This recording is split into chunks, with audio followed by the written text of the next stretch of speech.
Line Arabian dates. இப்போ அது line லயனா டே. இது தரும் ஆரோக்கியம் இயற்கையானது. லயன் லயனா பிரீமியம் டேட்ஸ். எந்த சமையலும் ருசி தேடும் ரகசியம். 20 ரூபாய். குக்கர் விசில மறந்து உணவு வீணாகி போச்சா? இனி அந்த கவலையே வேண்டாம். வழங்குகிறோம் உலகின் முதல் விசில் கவுண்டர் குக்கர், புதிய அல்ட்ரா குரோனோ. அல்ட்ரா என்றால் ஆரோக்கியம். ஒரு இன்றைய பரபரப்பு செய்தி ஒண்ணு. அந்த பரபரப்பு செய்தியை சொல்றதுக்கு முன்னால் ஒரு முன்னோட்டம் கொடுத்துறேன். அப்பதான் அந்த செய்தியை பத்தி நம்ம கொஞ்சம் சரியா தப்பான்னு முடிவுக்கு வர முடியும். இப்ப Iran, Ukraine, Russia, Israel, America இதுக்கெல்லாம் ஒரு வார் நடந்துச்சு, நம்ம பார்த்தோம். இந்த வாருக்கு பேர் டிஜிட்டல் வார் அல்லது சைபர் வார். உட்கார்ந்த இடத்துல இருந்து எதிரி நாட்டை தாக்க முடியும். அந்த ஈரானுடைய தலைவர் அயத்துல்லா காமேனி, அவர் 7 அடுக்கு பாதுகாப்பு, அவருடைய கரெக்டா மாளிகையில கொண்டாந்து இஸ்ரேல், அமெரிக்கா குண்டு போட்டு காலி பண்றாங்க. உட்கார்ந்த இடத்துல இருந்து கொண்டு வேற்றினுடைய நாட்டை தாக்க முடிய அளவுக்கு இன்னைக்கு அந்த ரெகுலரா இருக்கக்கூடிய கன்வென்ஷனல் வார் மாறி போச்சு. அதே மாதிரியாக டெய்லி காலையில செய்தித்தாள் வீட்டுக்கு வரும், அதை படிச்சுதான் தெரிஞ்சுக்கணும் நிலைமை போய் இன்னைக்கு சோசியல் மீடியா வார், சோசியல் மீடியா செய்திகள். டெல்லியில பார்லிமெண்ட்ல என்ன நடந்து அது உடனே மதுரை மாவட்டம் கடமலைக்குண்டு கிராமத்தில் உட்காந்து டீ கடைக்கு உடனே தெரிஞ்சிடும். பார்லிமெண்ட்டுக்குள்ள இருந்து வெளியே எப்படி சொல்றாங்களோ அப்படி வரும். இப்ப அதே மாதிரி ஒரு சம்பவம் வந்திருக்கு. அதுதான் மேகதாது அணை கட்டுவதற்கு மத்திய அரசு ஒப்புதல் கொடுத்து விட்டது. வரிசையாக ஒப்பாரிகள். இன்னைக்கு கூட நான் தினமலர் பத்திரிகையில மேகதாது அணை விவகாரத்தில் மத்திய அமைச்சர் பதில்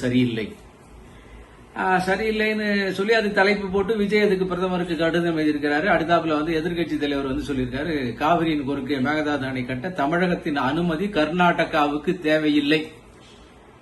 மத்திய அமைச்சர் பதில் சொல்லியிருக்கிறாருன்னே சொல்றாரு. மாணிக் தாக்கூர் அதே மாதிரி சொல்றாரு.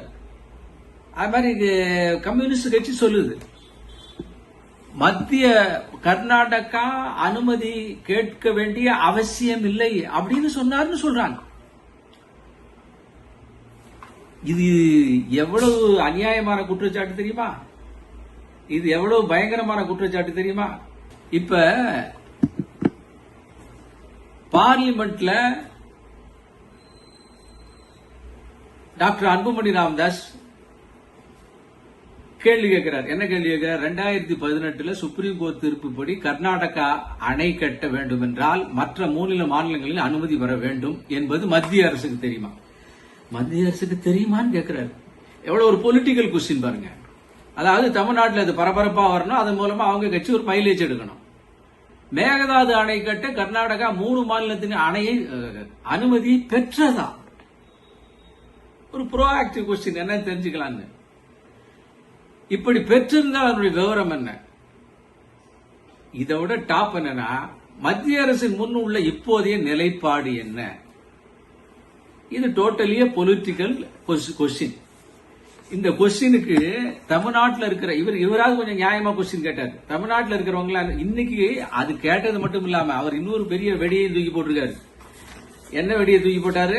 பெரும் சதி, மேகதாது அணை கட்ட தமிழக அரசு ஒப்புதல் தேவையில்லையான மத்திய அரசின் பதில் ஒரு சதி வலை. சூப்பர்ல சினிமாவசனம் எழுத போல அவங்க. கேள்வி கேட்டவர் இவருக்கு ஜலசக்தி மினிஸ்டர் பதில் சொல்லியிருக்காரு. பதில் சொன்னது எழுத்துப்பூர்வமா கொடுத்திருக்காரு. அந்த எழுத்துப்பூர்வமா கொடுத்ததை படிச்சு பார்த்ததுக்கு அப்புறம் இப்படி கேள்வி கேட்கிறார். ஏன்னு கேட்டீங்கன்னா, எனக்கு ஒரே ஒரு விஷயம் தான் ஞாபகம் வருது. இந்த சோசியல் மீடியா யுகத்துல என்ன பெரிய மோசமான விஷயம்னா, அந்த ஜந்தர் மந்தர்ல போராட்டம் என்ற பேர்ல ஒரு பெரிய ரணகலம் பண்ணாங்கல்ல, அதுல பாத்தீங்கன்னா ஒரு பொண்ணுக்கு மாலை போட்டு செத்து போச்சுன்னே போட்டோ போட்டாங்க. முன்னாலே சொல்லிட்டு அப்புறம் இல்ல நிரூபிக்கிறது உங்களுக்கு இல்ல தலைவலி. அதுக்கப்புறம் என்ன பண்ணாங்க, ஒரு பொண்ணை கை தாங்கல கூட்டு வரோம், அப்படியே உண்ணாவிரதம் இருந்து களைச்சு போய் சாக போகுதாங்க. 2 நாள் கழிச்சு எல்லாம் முடிஞ்ச உடனே இந்த தர்மேந்திர பிரதான் ராஜினாமா பண்ண உடனே ஹோட்டல்ல சரக்கு போட்டு ஆடிக்கிட்டு இருக்காங்க. அப்ப முதல்ல அவங்க மேல ஒரு அனுதாபம் பிறந்துருச்சுல்ல, முதல்ல ஒரு பொண்ணை கொலை பண்ணிட்டாங்கன்னு வந்துருதுல, அதை மறுக்க வேண்டியது அரசனுடைய கடமை ஆயிடுச்சுல்ல. அதே மாதிரி முதல்ல அள்ளி வீசு குற்றச்சாட்டை சொல்லிடு, அப்புறம் பதில் சொல்றது அவங்க சொல்லிக்கிட்டோம். ஆனா முதலிலே நான் எல்லா ஊடகங்களுக்கும் சொல்றேன், ஊடக தர்மம் என்பது இந்தியாவில் இல்ல, அது வேற விஷயம். பார்லிமெண்ட்ல சொன்ன அந்த கொஸ்டின் அண்ட் ஆன்சர் அப்படியே முதல் பக்கத்துல நீங்க போட்டிருந்தீங்க. இவங்களால இந்த மாதிரி பண்ண முடியுமா, பேச முடியுமா? இப்ப better way of defence is offence. முதல்ல அள்ளி வீசிடுவோம் மேல. ஃபர்ஸ்ட் கம் ஃபர்ஸ்ட் சர்வ் பேசிஸ்ல குற்றத்தை சுமத்திடு. பதில் சொல்ல வேண்டியது இப்ப அரசனுடைய கடமை இல்ல, பொறுப்பு இல்லவா? இது கீழே இருக்கிற கிராமத்து கடைசி கோடி மக்களுக்கு போய் சேர்ந்துரும்ல. அரசு, மத்திய அரசு கட்டுவதற்கு அனுமதி தேவையில்லை என்று கர்நாடக அரசுக்கு சொல்லிவிட்டது. முடிஞ்சு போச்சுல்ல. உண்மை என்ன? பதில் சொல்றாரு ராஜ்பூஷன் சௌத்ரி. சொல்றாரு என்ன சொல்றாரு?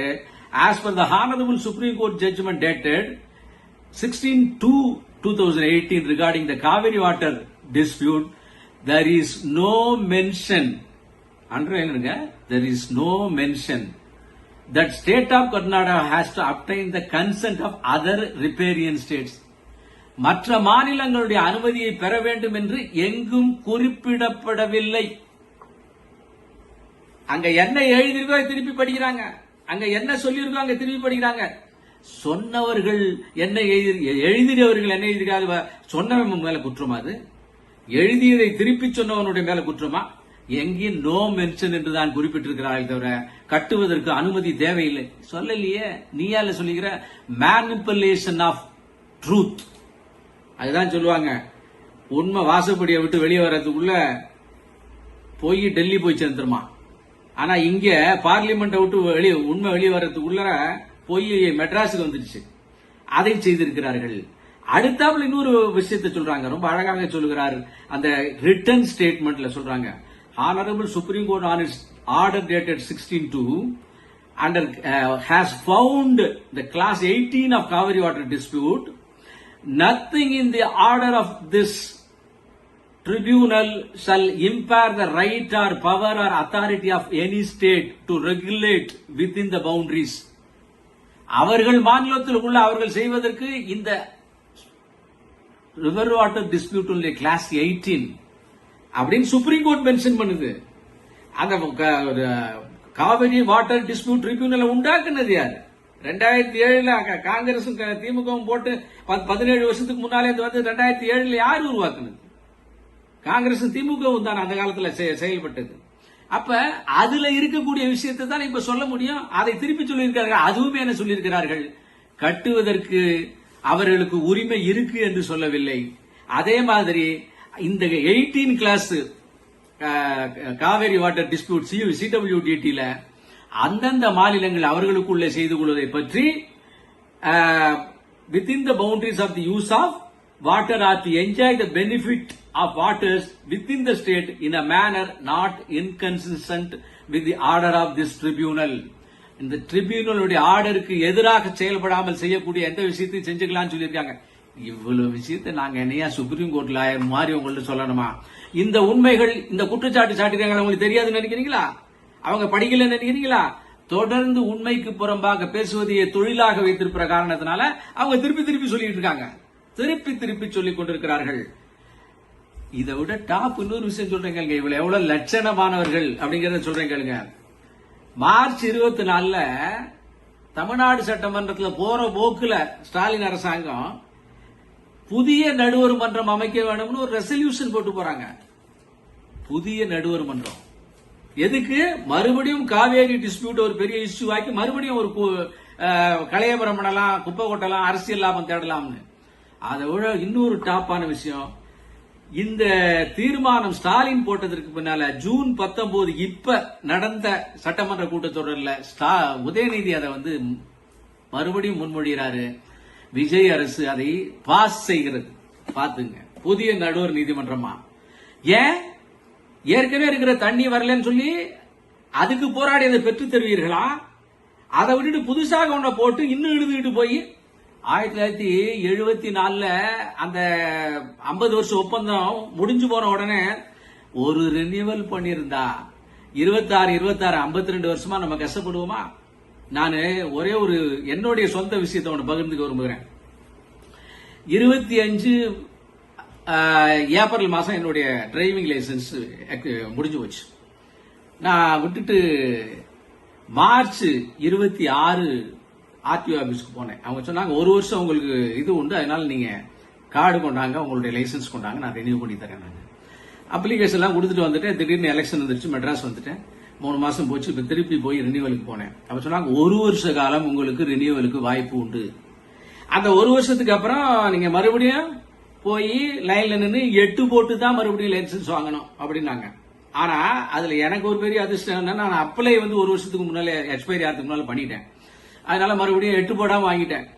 74 ரினியூ பண்ணியிருந்தா 8 போடாம நம்ம இத்தனை காவேரி வாட்டரையும் அனுபவிச்சுட்டு இருக்கலாம், கர்நாடகாவுக்கு போகண்டாம் இல்ல. 8 போட வச்சது இவங்க அப்பா தாத்தா ஸ்டாலின். இப்ப மறுபடியும் இன்னொரு 8 போடுறதுக்காக இந்த புதிய நடுவர் நீதிமன்றம் வேணும். இதை பத்தி வேணுங்கிறாங்களா? இதை பத்தி யாராவது பேசினாங்களா? இதுல எவ்வளவு ஓட்ட உடசல் இருக்கு தெரிஞ்சுக்க விரும்பினாங்களா? இதை பற்றி விவாதிக்க விரும்பினாங்களா? பார்லிமெண்டில் பேசாத விஷயத்தை பேசியதாக இப்போது குற்றம் சாட்டுகின்ற எதிர்கட்சிகள். நான் கேட்கிறேன், சோசியல் மீடியாவுடைய மிகப்பெரிய பவர் பலத்தை வச்சு கேட்கிறேன், இதை ஒரு தடவை படிங்க. இனிமேல் யாராவது இப்படி தவறாக எழுதினால் என்ன செய்யணுமோ அவங்களை செய்யுங்க. இப்ப ஒரு 3வது குற்றச்சாட்டு, அது என்னன்னா, கர்நாடக தேர்தல் அரசியலுக்காக மத்திய அரசு இந்த நாடகம் ஆடுகிறது, மேகதாது கட்டுறதுக்கு அனுமதி அவசியம் இல்லைன்னு சொல்லுது அப்படின்னு சொன்னதோட இன்னொன்னு சொல்லியிருக்காரு ஒருத்தர்.